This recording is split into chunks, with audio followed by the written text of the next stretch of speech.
ගෝකි කියන්නේ ළමා කාලයේ ගොඩක් දුක් විඳ චරිතයක්. ඉතින් ඔහුගේ ඒ ළමා කාලයේ ලැබපු අත්දැකීම් ඔහුගේ නිර්මාණ හරහා පාඨකයන්ට කියවන්න ලබා දුන්නා. අම්මා කියන්නේ ඔහුගේ ඒ ළමා කාලයේ ඔහු විඳි අත්දැකීම් ගැන අපිට කතා කරන් තියෙන හොඳම සාක්ෂියක්. ඔහුගේ ඒ අත්දැකීම් ඔහුගේ නිර්මාණ එක්ක කොහොමද පාඨකයන්ට ආවේ කියන එක ගැන අපි කතා කළොත්.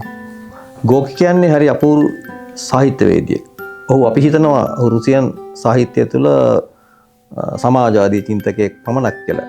ඔහු සමාජවාදී චින්තනයක් තිබුණ තමයි. හැබැයි ඔහු සෝවියට් සමූහාණ්ඩුවේ සියලුම පාලන තන්ත්‍රයට එකඟ වුණ කෙනෙක් නෙවෙයි.